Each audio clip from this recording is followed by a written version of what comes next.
The Poem of the Man God, the third year of the public life. Chapter 463. At Bethsaida and Capernaum. Departure on a new journey. 1st of August, 1946. Steer the boat towards Bethsaida, orders Jesus, who is with John in a little boat, a real nutshell, in the middle of the lake, which is becoming clear as day breaks. John obeys without speaking. A rather strong breeze fills the little sail and drives the boat so fast that the latter heels. The eastern coast passes by rapidly, and the curve of the northern side of the lake comes nearer and nearer. Land before the village. I want to go to Porphyria without being seen by anybody. You can meet me at the usual place and wait for me in the boat. Yes, master, and if anybody should see me. Converse with anybody without saying where I am. I will not be long. John finds a good landing spot on the shore, as he remembers a sandy stream from which men have taken away sand for their needs, forming thus a small gulf, a few meters wide, where a boat can reach the shore, which is about half a meter above the water level. He steers the boat there. The boat rubs lightly on the shingly shore, but it can reach the dry beach where John holds it fast, grasping a root sticking out of the sand. Jesus jumps on the beach. John presses an oar against it, making an effort to push the boat back on the lake. He is successful. He raises his face, bright with his good smile, and says, "Goodbye, master." "Goodbye, John." And Jesus sets out among the trees while John steers his little boat along the coast. Jesus turns towards the inland and passes through the vegetable gardens at the rear of Bethsaida. He is walking fast to enter the village before it rouses. He arrives at Peter's house without meeting anybody. He knocks at the kitchen door. After a moment, Porphyria's head looks out cautiously above the little wall of the terraced roof. When she sees Jesus, she utters an "Oh!" of surprise. With one hand, she collects her beautiful hair, her only beauty, falling loose on her shoulders, and runs down the little staircase, barefooted as she is, in her hurried morning toilet. "Lord, you all alone?" "Yes, Porphyria. Where is Marcia?" "He is sleeping. He is still sleeping. The boy has been somewhat sad, rather languid, and I spare him a little. It is also his age. He is growing. While sleeping he does not think and does not weep." "Does he weep often?" "Yes, master. I think that it is his present weakness, and I try to strengthen him and comfort him. But he says, 'I am left alone. All those whom I love go away, when Jesus is no longer with us.' And he said so as if you were about to leave us. Of course, he has suffered much in his lifetime, but Simon and I love him so much, master, believe me." "I know, but his soul is sensitive. Porphyria, I must speak to you just about this. That is why I came, without Simon, at this time of the day. Where can we go and speak so that Marcia may not hear us, and nobody will disturb us?" "Lord, I have but my bedroom, or the room where the nets are stored. Marcia is upstairs. I was up there as well, because to escape the heat we went to sleep up there." "Let us go into the room where the nets are. It is farther away, and Marcia will not hear us, even if he should wake." "Come, Lord." And Porphyria leads him into the large, rustic room, encumbered with all sorts of things: nets, oars, provisions, hay for the sheep, a loom. Porphyria hastens to clear a kind of table placed against the wall, dusting it with a flock of tow, so that the master may sit on it. "It does not matter, woman. I am not tired." Porphyria raises her mild eyes towards Jesus' depressed, tired face, and she seems to be saying, "Oh, Of course you are. But being accustomed to be silent, she does not speak. Listen, Porphyria. You are a clever woman and a good disciple.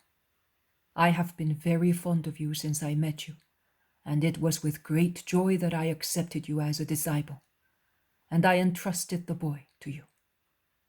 I am aware that only few women are as wise and prudent as you, and I know that you can keep silent, a very rare virtue in women. For all those reasons I have come to speak to you secretly, and confide to you something of which no one is aware, not even the apostles, not even Simon. I am confiding it to you because I must tell you how you are to behave in the future with Marcia and with everybody. I am sure that you will meet your master's request and that you will be as prudent as ever.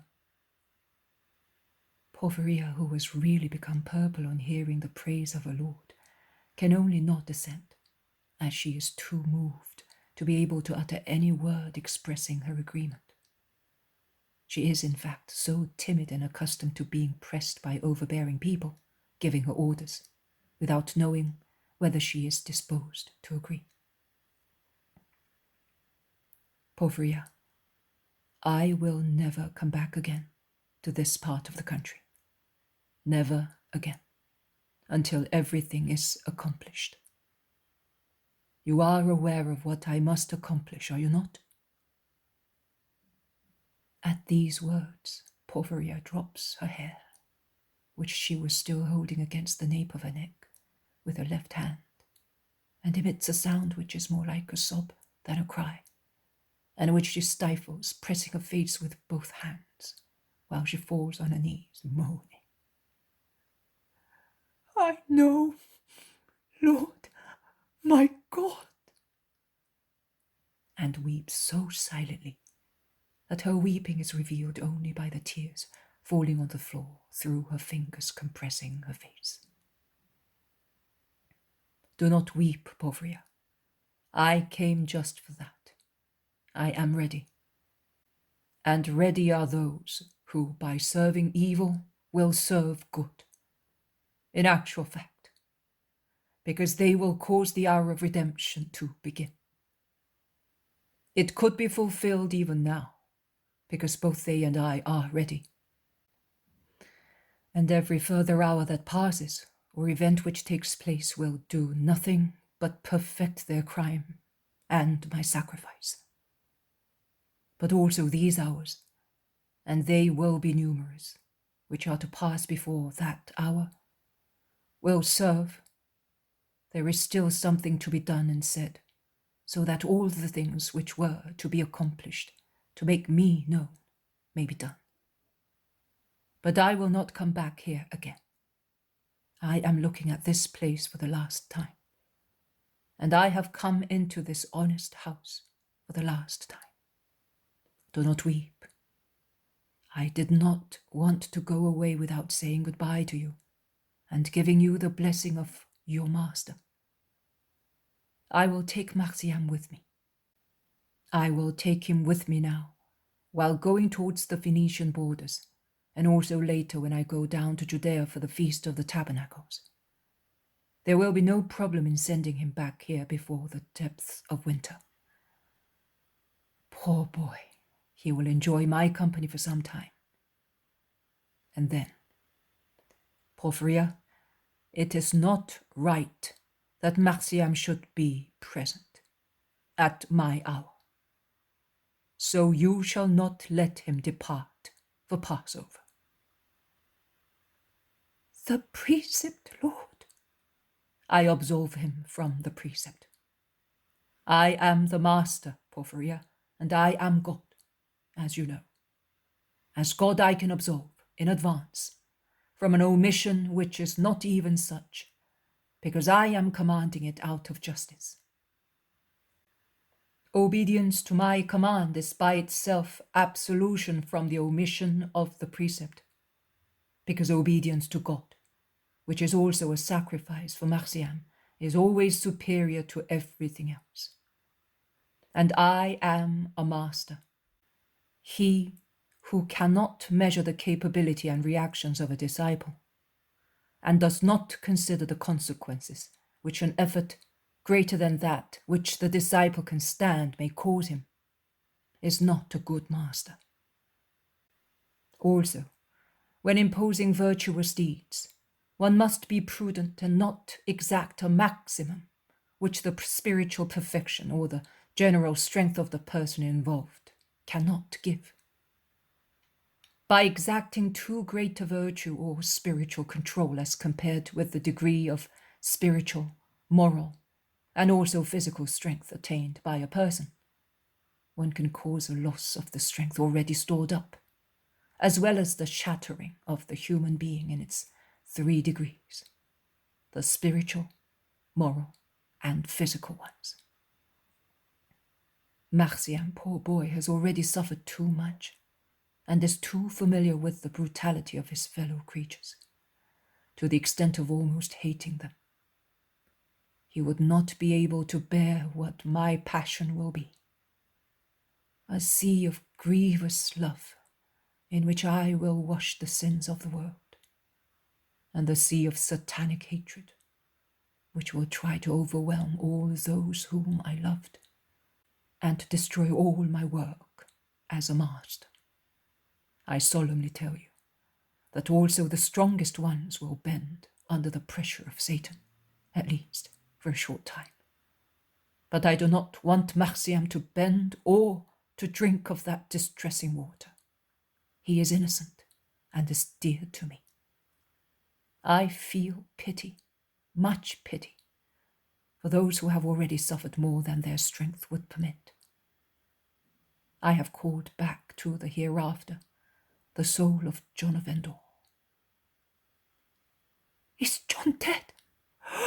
Oh, Marcian had written many robes for him. Another sorrow for the child. I will inform him of John's death.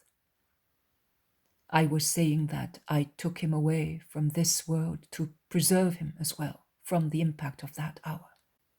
John also had suffered too much from men. Why awake appeased feelings? God is good.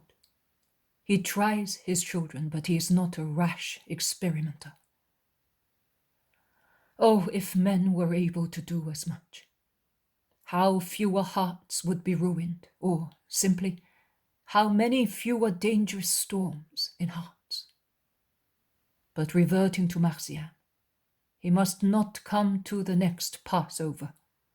Say nothing for the time being.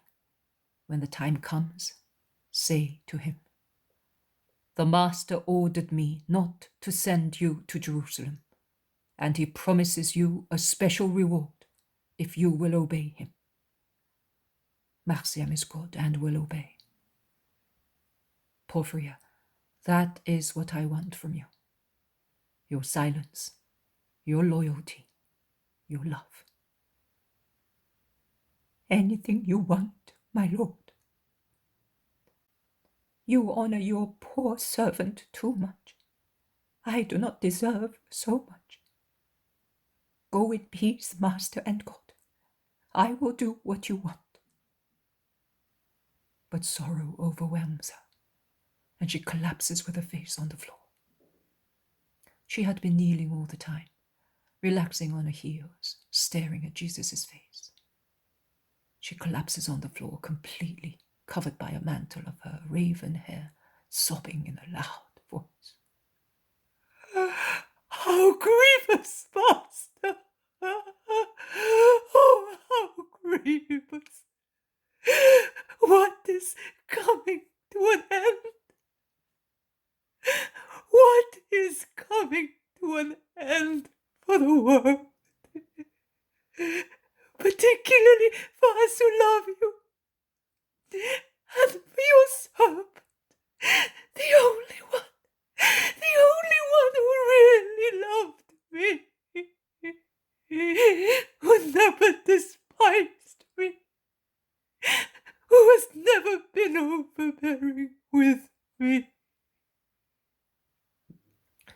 who treated me like the others, although I am so ignorant, poor and stupid. Oh, Marcia and I, because Marcia was the first to tell me, had set our minds at rest. Everybody said that it could not be true. Everybody. Simon, Nathaniel, Philip, and their wives.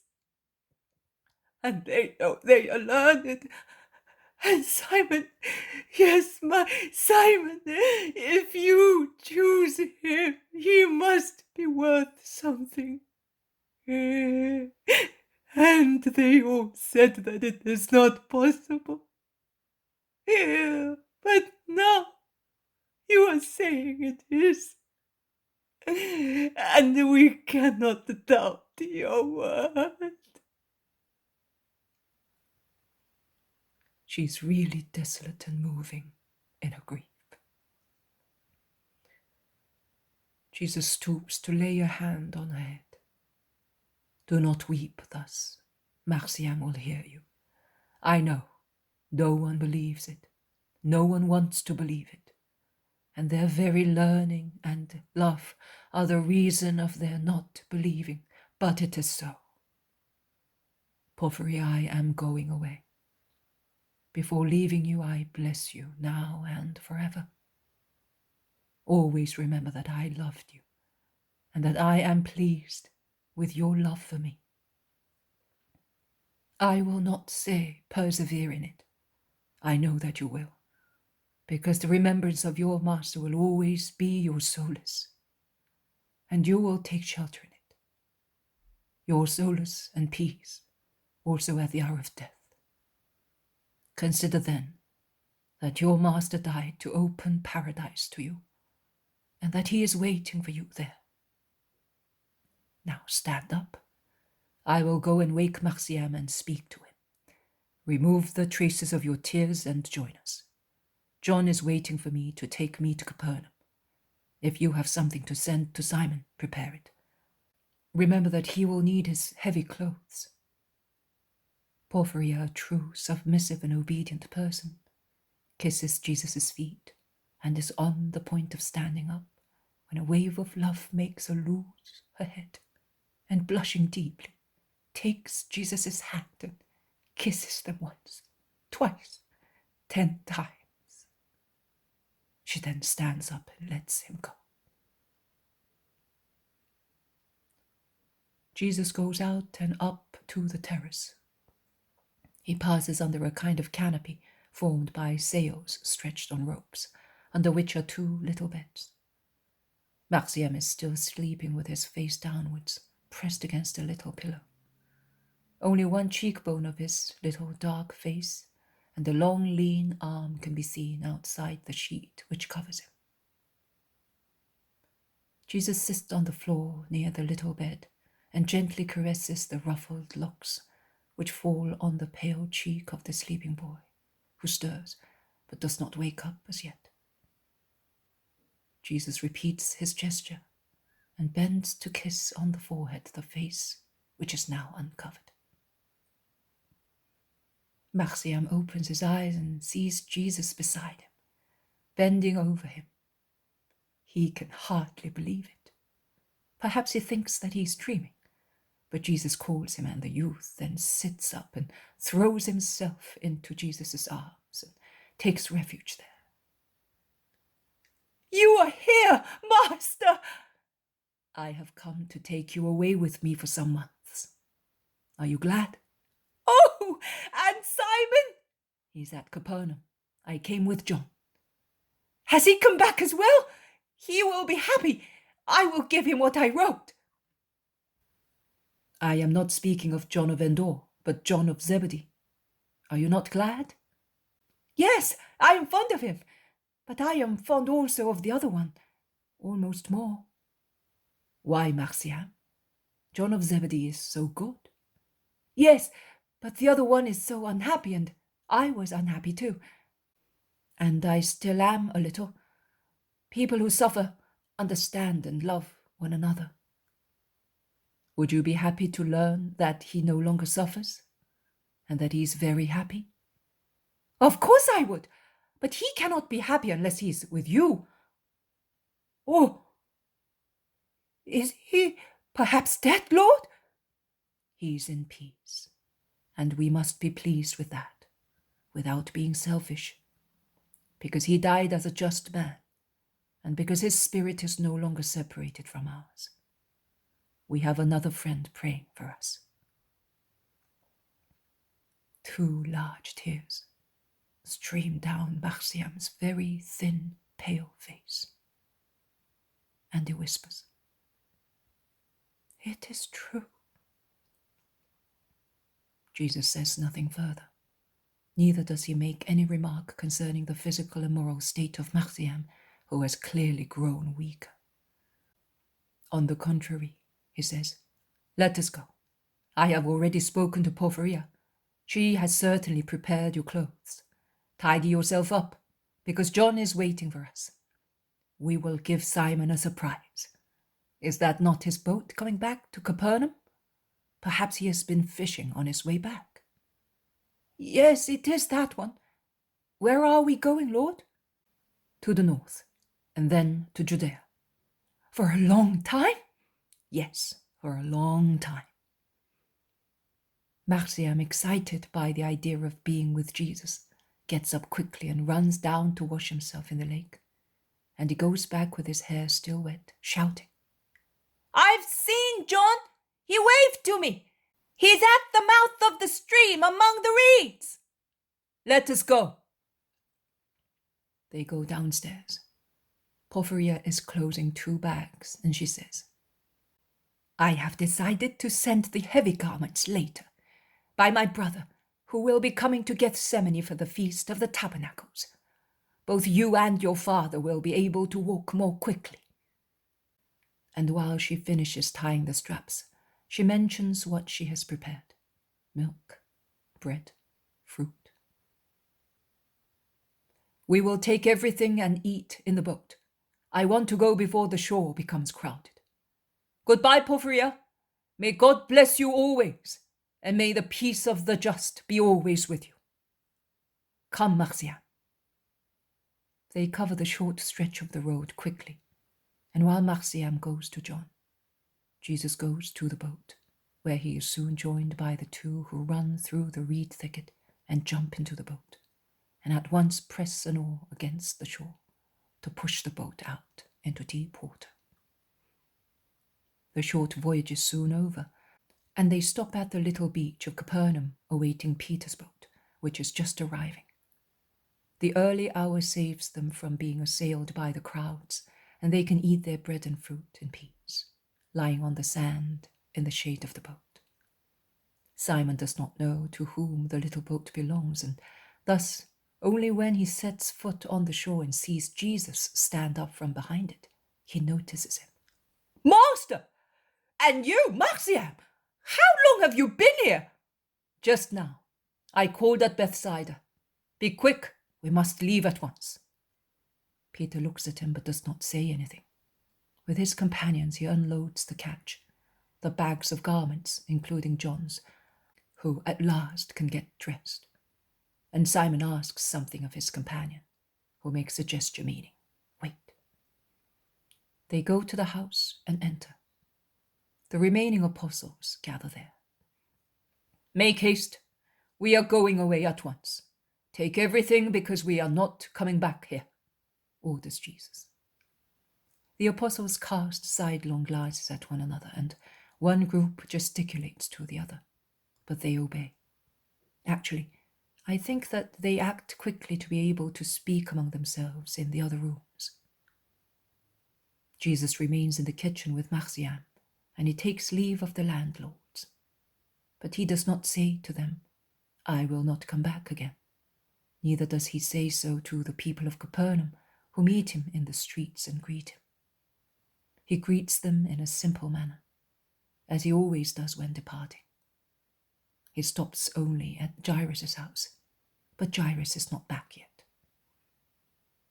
At the fountain he meets the little old woman who lives near the house of the little Alphaeus' mother, and he says to her, A widow will be coming here shortly. She will look for you. She is going to settle here. Be friendly to her, and be very good to the boy and to his brothers. Do it in a holy way, in my name." He proceeds, saying, "I would have liked to say goodbye to all the children." "You can do so, master. Why did you not take a rest?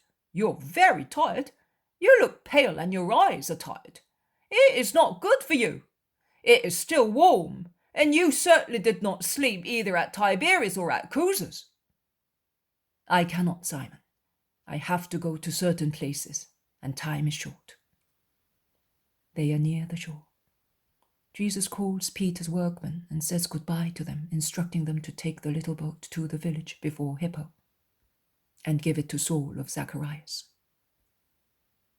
He takes the shady road along the river. He continues on it as far as a crossroad and proceeds along the latter. "Where are we going, Lord?" asks Simon, who had spoken so far to his companions in a low voice. "To Judas and Anne, and then to Chorazin. I want to say goodbye to my good friends." The apostles cast more sidelong glances at one another and talk in low voices. Finally, James of Alphaeus moves forward and joins Jesus, who is ahead of them all, with Marcia. "Brother, are we not coming back any more to these parts, since you say that you wish to say goodbye to your friends? We wish to know." "Of course you will come back, but after many months." "And what about you?" Jesus makes an evasive gesture. Marciam withdraws discreetly and joins the others, that is, everybody, with the exception of James of Alphaeus, who was with Jesus, and of the Iscariot, who was alone, behind them all, somewhat gloomy, as if he were listless. "Brother, what has happened to you?" asks James, laying one hand on Jesus' shoulder. "Why are you asking me?" "Because I do not know. We are all wondering. You seem to be changed. You came with John only. Simon said that you had been Cusa's guest. You are not resting. You greet only few people. It would appear that you do not want to come back here. And your face. Do we no longer deserve to be informed? Not even I? You were very fond of me. You told me things of which I only am aware." "I still love you, but I have nothing to say. I lost one day more than I expected. I must make up for it." "Was it necessary to go to the north?" "Yes, brother, it was." "Then, oh, you have suffered. I can see it." Jesus embraces him, passing his arm around his cousin's shoulder. "John of Endor is dead, did you know?" "Simon told me when I was preparing my clothes." "What else?" "I parted from my mother." "What else?" James, who is smaller than Jesus, looks up at him, insistingly, inquiringly. "And I am happy to be with you, with all of you, with Marcian. I am going to keep him with me for a few months. He needs it. He is sad and is suffering. Have you seen him?" "Yes, but that has nothing to do with the matter. You do not want to tell me. It does not matter. I love you even if you do not treat me as a friend." "James, you are more than a friend to me, but my heart is in need of rest." "And therefore, it is also in need of not speaking of what is grieving you." "I see. Is it Judas who is grieving you?" "Judas, your brother?" "No, the other one." "Why do you ask me that question?" "I don't know. While you were away, a messenger, we do not know whose, looked for Judas several times. He rejected him every time, but as far as you all are concerned, every action of Judas is always a crime. Why do you all lack charity?" "Because he's so grim, upset. He avoids his companions. He's unwilling." "Leave him alone. He has been with us for over 2 years, and has always been like this. Consider how happy the two old people will be. And do you know why I am going there? I want to recommend the little carpenter of Chorazim to them." They move away speaking. Behind them in a group come the apostles who have waited for Judas in order not to leave him behind all alone, although he is so obviously unwilling as not to encourage anybody to share his company.